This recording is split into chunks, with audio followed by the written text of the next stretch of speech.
In the summer of 1945, Germany lay in ruins. The men who built its war machine faced two possible futures: a courtroom or a classified filing cabinet. Most of the world assumed justice would find them all. But what if the very men who powered the Third Reich's most brutal machinery became the architects of America's greatest triumphs? This is the story of Operation Paperclip, and the men history almost let disappear into new names, new lives, and new paychecks. 1. Wernher von Braun. At Peenemünde, on Germany's Baltic coast, a young aristocrat with a doctorate in physics ran the most advanced rocket program on Earth. Wernher von Braun didn't just design the V2, he commanded a small kingdom of engineers, wind tunnels, and launch pads, chasing a dream that had nothing to do with war. He wanted to reach space. The Nazi regime wanted a weapon that could hit London without warning. For a few years, those two ambitions pointed in the same direction. By 1943, the V2 program had outgrown Peenemunde's capacity and outgrown the SS's patience for using free labor. The solution was the Mittelwerk, a rocket factory built inside a mountain in central Germany, staffed almost entirely by prisoners from the newly established Mitteltau camp. 20,000 of them would die there, worked, starved, or executed for suspected sabotage, more people than the V2 ever killed in combat. Von Braun visited the tunnels. According to post-war testimony from survivors, he witnessed the conditions firsthand, and by some accounts personally selected prisoners with engineering skills from a nearby camp. He never denied visiting. What he denied for the rest of his life was any power to change what he saw. Could a man who ran the technical side of a weapons program claim total ignorance of the human cost beneath it? Historians have spent decades on that question, and they haven't landed in the same place. What isn't disputed is what happened next. In April 1945, with Germany collapsing and the Gestapo suddenly suspicious of his loyalty — he'd been briefly arrested weeks earlier on vague charges of sabotage — von Braun made a calculated move.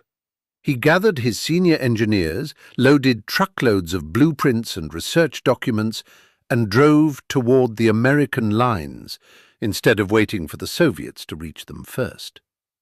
On May 2, 1945, his brother approached a U.S. Army private on a bicycle and announced, in broken English, that Wernher von Braun wished to surrender. The American soldier had never heard the name. Within weeks, that would change. Operation Paperclip, the U.S. program to recruit German scientists before the Soviets could, had already identified von Braun as its most valuable asset.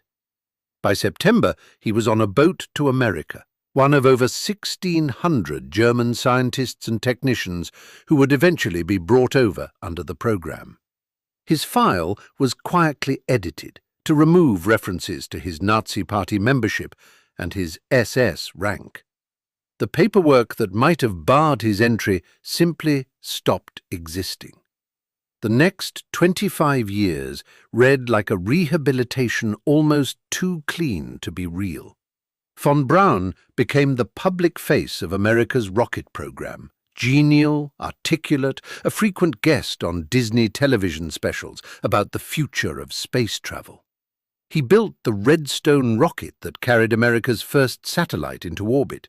He built the Saturn V, the largest rocket ever flown, standing in mission control in July 1969 as it lifted 3 astronauts toward the moon. NASA's Marshall Space Flight Center, which he directed, put his name on the wall for years. By the time he died in 1977, he was buried with honors, remembered as one of the fathers of American spaceflight. The Mittelwerk tunnels and the 20,000 who died inside them went largely unmentioned in his obituaries. But von Braun's rehabilitation wasn't an isolated decision. It was policy. And the next man on that policy's list didn't build rockets. He built weapons meant to kill in a way far quieter than fire, and far harder to prove in court. 2. Kurt Blohm. Kurt Blohm held one of the most quietly terrifying titles in the Third Reich. Deputy Reich Health Leader, and the regime's top authority on biological warfare. While the world's attention stayed fixed on the death camps, Blohm ran a separate, more secretive apparatus, one built to weaponize disease itself. He wasn't a soldier, he was a physician who turned his medical training toward finding new ways to kill at a distance no bullet could reach. At a research facility near Posen, Blohm oversaw experiments the Nuremberg prosecutors would later call crimes against humanity, testing plague-based weapons and, according to trial records, conducting experiments on concentration camp prisoners to study the effects of biological agents on the human body. Witnesses testified to seeing prisoners deliberately infected and left to die, as researchers recorded the results. Blohm's own wartime notes describe plans to weaponize the plague bacterium for use against Soviet forces on the Eastern Front, a project that, by his own admission, never advanced past the planning stage before Germany's collapse. In 1947, Blohm stood trial at Nuremberg alongside 22 other physicians in what became known as the doctor's trial. The evidence against him was substantial. The outcome was not what the evidence suggested. Blohm was acquitted, a verdict that stunned observers at the time and one historians still debate today. Some point to gaps in documentary evidence tying him personally to specific deaths. Others point to something less clean. American intelligence officers had already flagged Blohm as a source of value on Soviet biological weapons capability, and quiet interest in his knowledge may have shaped how aggressively the case against him was pursued. Whatever the reason, the acquittal opened a door. Within 2 years, Blohm was approached by U.S. Army intelligence officers with an offer: immunity from further prosecution in exchange for information on his biological weapons research. In 1951, he was formally interviewed and later employed as a paid consultant for the U.S. Army Chemical Corps' biological warfare program at Fort Detrick, Maryland, briefing American scientists on the very techniques he'd developed for the Reich. He lived out his remaining decades in West Germany, dying in 1969, never having spent a day in prison for what a war crimes tribunal had accused him of doing. Blohm's case wasn't a story about one physician slipping through a legal gap. It was the same calculation applied twice. Knowledge outweighed guilt. And the next man on that ledger didn't need a courtroom acquittal at all. He never stood trial in the first place. 3. Hubertus Strughold. Hubertus Strughold carried a title that sounds almost inspiring on its own: the father of space medicine. It was Strughold's research that helped answer the questions keeping every astronaut alive in orbit: how the human body handles decompression, extreme cold, and the disorientation of leaving Earth's gravity behind. NASA's own Aerospace Medical Association named an award after him. For decades, it was one of the most prestigious honors a space physician could receive. Before any of that, Strughold ran the Luftwaffe's Institute for Aviation Medicine in Berlin, a position that placed him at the center of Germany's wartime research on how far the human body could be pushed before it failed. That research didn't stop at data collection. At Dachau concentration camp, physicians under the Luftwaffe's authority conducted high-altitude and hypothermia experiments on prisoners, sealing them in low-pressure chambers to simulate a fall from extreme altitude, or submerging them in freezing water for hours to study how quickly a downed pilot might die of exposure. Many of the prisoners used in these experiments did not survive them. How closely was Strughold tied to what happened at Dachau? This is where the record gets harder to pin down. He was never formally charged with a crime, not by an Allied tribunal, not by any post-war German court. His name appears in wartime conference records alongside physicians who conducted the Dachau experiments directly. And some historians argue that as head of the institute, he must have known what his subordinates were doing in his name. Others point out that attendance at a conference or nominal oversight of a research network isn't proof of direct command over specific atrocities. Strughold himself always denied any knowledge of or involvement in the human experiments, a denial he maintained until his death. What isn't in dispute is what happened after the war.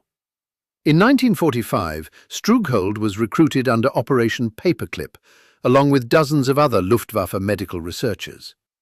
He was brought to the United States, eventually settling at the School of Aviation Medicine in Texas, where his pre-war research on altitude physiology became foundational to the American space program. He helped design the pressurized cabin systems used in early spacecraft. He consulted on survival equipment for pilots and astronauts. For nearly 3 decades, his name was spoken in the same breath as pioneering achievement, not war crimes. The reckoning came late and from an unlikely source. In the early 1990s, a Holocaust researcher going through wartime documents in a German archive found Strughold's name listed among attendees at a 1942 conference specifically convened to discuss the freezing experiments at Dachau. The discovery reignited a controversy that had simmered for decades. In 2013, the Space Medicine Association quietly removed Strughold's name from its highest honor, 68 years after he'd arrived in America and 44 years after the award was first given in his name. Strughold died in 1986, still publicly celebrated, still unindicted, the questions around his wartime role unresolved to this day. Not every scientist brought over under Paperclip carried an ambiguous file, though. The next man's role in the war was documented in exacting, damning detail, and it didn't stop him from advising some of America's largest chemical companies. 4. Otto Ambros. Otto Ambros was a chemist by training and an empire builder by function, one of the senior directors of IG Farben, the industrial conglomerate that supplied the Nazi war machine with everything from synthetic rubber to the chemical agents used in its most notorious sites of mass murder. Ambros personally oversaw the development of Zyklon B's industrial precursor compounds and managed the construction of a massive synthetic rubber and fuel plant at Monowitz, built specifically to draw on the labor of prisoners from the camp next door, Auschwitz III. The arrangement wasn't incidental. IG Farben paid the SS a fee for every prisoner delivered to the factory gates. Workers who collapsed from exhaustion or illness were routinely sent back to the main camp for what the company's own internal records referred to in clinical language as selection, a euphemism whose meaning left no ambiguity to those who used it. Historians estimate that roughly 25,000 prisoners died at Monowitz alone, worked to death in service of a supply chain Ambros helped design and run.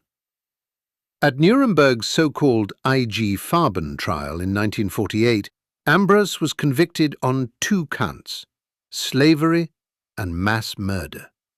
The tribunal sentenced him to 8 years in prison, a number that, set against 25,000 deaths, struck many observers as strikingly light even at the time.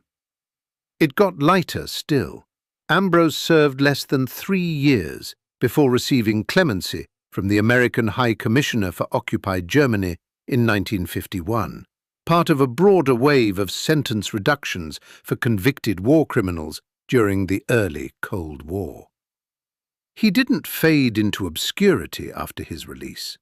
Within a few years, Ambrose was working as a private consultant for some of the largest chemical companies in the world, including, by some accounts, Dow Chemical and W.R. Grace in the United States.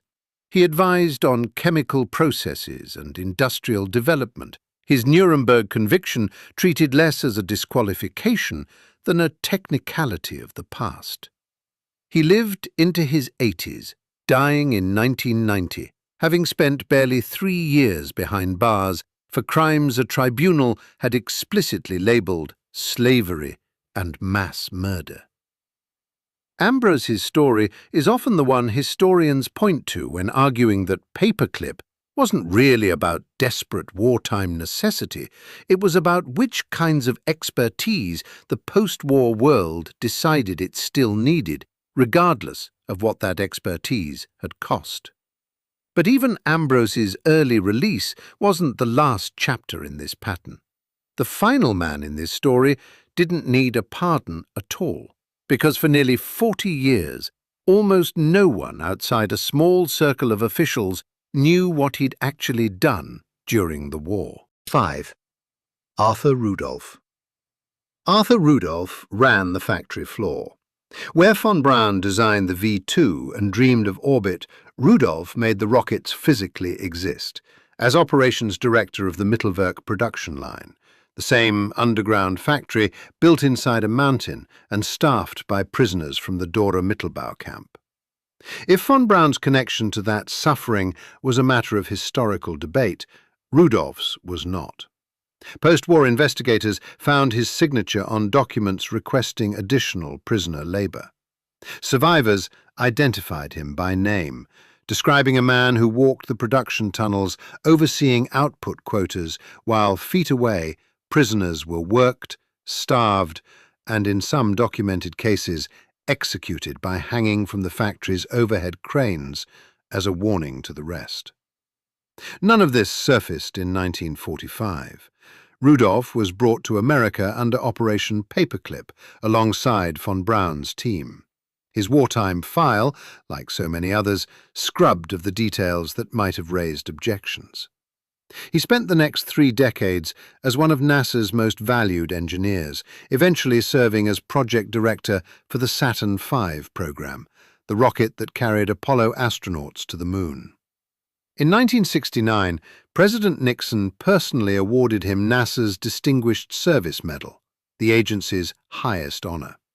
For all practical purposes, Arthur Rudolph was an American success story. Immigrant engineer, rocket pioneer, national hero.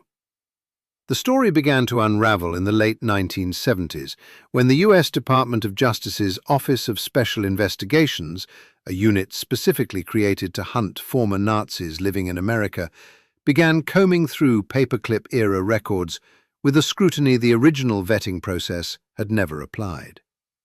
Rudolph's name surfaced quickly, along with survivor testimony and documentary evidence tying him directly to conditions at the Mittelwerk. Confronted with the evidence in 1983, Rudolph made an unusual choice.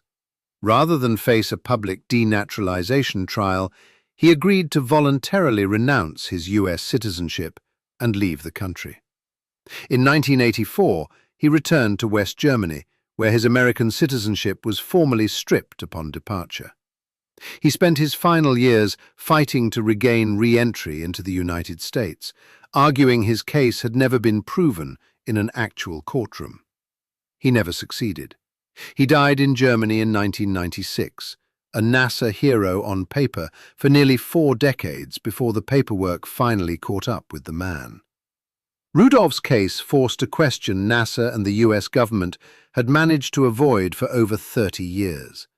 How many of the minds behind America's greatest achievement had walked through tunnels lined with the dead to get there? Von Braun, Blomer, Strughold, Ambrose, Rudolph. 5 names out of more than 1,600.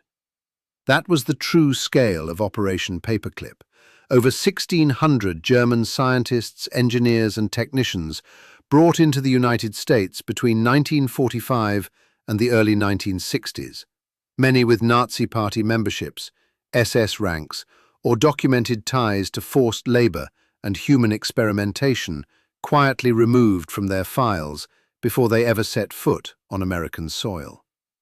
The program was classified for years. Its existence wasn't formally acknowledged by the US government until decades after the men involved had already built rockets, developed vaccines, and shaped Cold War weapons research under new names in new laboratories. The public justification, when it finally came, was simple. Better these minds work for America than for the Soviet Union. The quieter justification, the one rarely spoken aloud in 1945, was that 4 years of war had made certain knowledge more valuable than certain reckonings. Some of these men faced consequences eventually, decades late and often incomplete.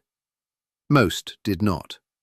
They lived out ordinary American lives, suburban houses, retirement dinners, medals pinned to their chests by presidents who likely never read the files that had been edited on their way through customs. The rockets they built did reach the moon. The question history has never fully settled is what, exactly, that achievement was built on top of.